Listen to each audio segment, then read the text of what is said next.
Hey everybody, it's Matthew. Thanks for watching my channel, Giddy Up Adventures. This is the last in a 4-part series of our recent trip around Eastern Europe. And on this one, we go from near Sarajevo up to Budapest, Hungary. So yeah, I titled this video, I really didn't expect this, because many things about riding a motorcycle around Eastern Europe really surprised both of us. And at the very end of the video, I'm going to talk about something it won't surprise some of you, but it's a little bit of a secret, and it's kind of the backstory on why this whole trip happened in the first place.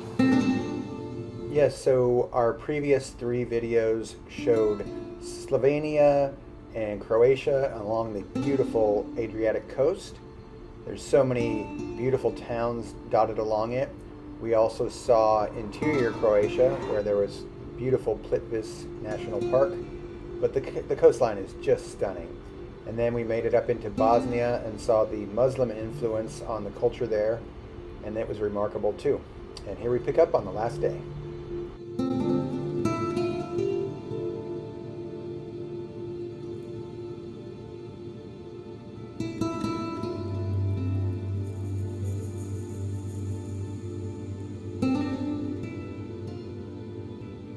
So as we made our way to Budapest from Bosnia, I had a lot to reflect on. We just did 10 days of traveling throughout Eastern Europe, and I learned a lot. A few things I really didn't expect about Eastern Europe was, one, the roads were amazing. There weren't potholes everywhere, and I thought the roads would just be in way worse condition, but I can safely say that the highways were way more modern than what I have here in Oregon. One thing that was really surprising is we went to 6 different countries, and not only were the highways in better condition than the United States, there was something missing on the side of the roads. Whether it was in the cities or in the countryside, I didn't see any homeless people. So I asked my wife, who's European, why this was. And she says, oh, it's simple. They just pay people enough to live on. In this shot, Gabriella and I are passing about a gazillion cars and trucks at a border crossing. Because like I said before in previous videos, when you're traveling through Europe and you get to a border crossing, motorcycles get to just go to the front of the line. It was awesome. I felt like a VIP.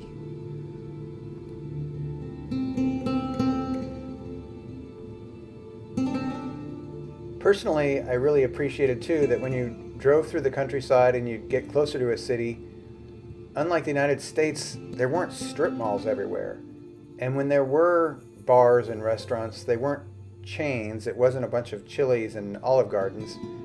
It's all mom and pop shops. So you really get a better flavor and feel for the culture that you're traveling through.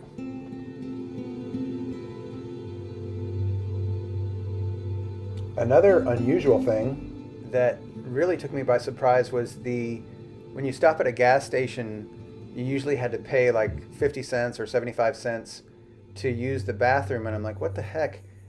But I tell you what, the bathrooms were clean. I don't know if it's because there's a person there taking money from you so they keep an eye on the bathrooms or what, but even at a kind of rundown truck stop, the bathrooms were always really clean throughout all the different countries we went to. It was really impressive.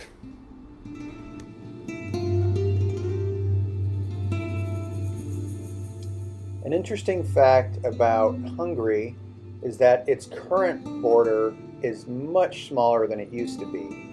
All the countries that we traveled to on this trip are part of the former Hungarian Empire.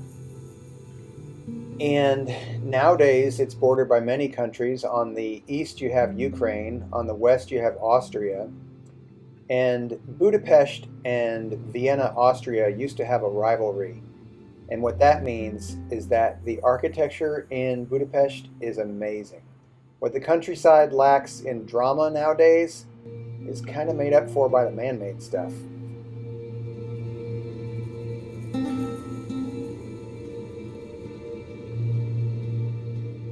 Whether it's the Parliament building, St. Stephen's Basilica, or St. Matthias Catholic Church, The details on these buildings is just outstanding. Just this one church, every square inch is a template where somebody just went crazy with their craft, and from the roof to the gutters, every inch of it is just done top notch. This whole city has amazing architecture, and it's everywhere you look. This building is like a Starbucks and a cell phone shop, and the doorway is just amazing. Hungary is known for its hot baths, and this one did not disappoint. To make it even more photogenic, the hot air balloon is a vintage hot air balloon. I had the privilege of holding this beautiful golden eagle at that St. Matthias church, and then I even saw a sculpture of what a motorcycle rental place does to people when they return bikes late. Oh yeah, crap, we gotta return the bikes. Today's the day, we gotta return them by 6.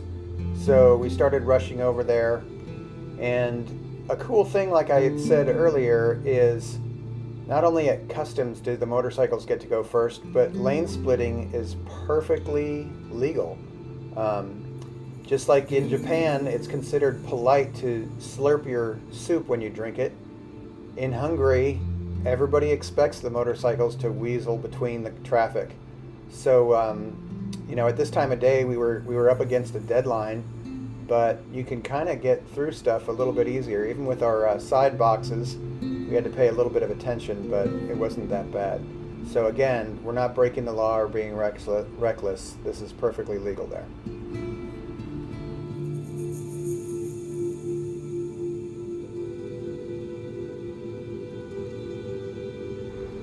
Sadly, the motorcycle portion of our trip was winding down. We had ridden 2,600 kilometers and had a great trip, and nobody got hurt, so I consider that a big success.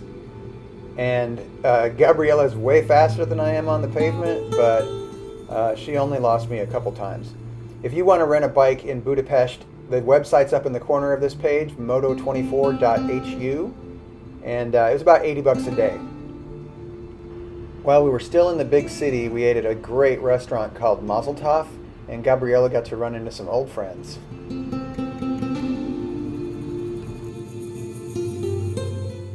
A thing I saw that was kind of interesting is A-list celebrities advertising drinks, even if they taste like hell.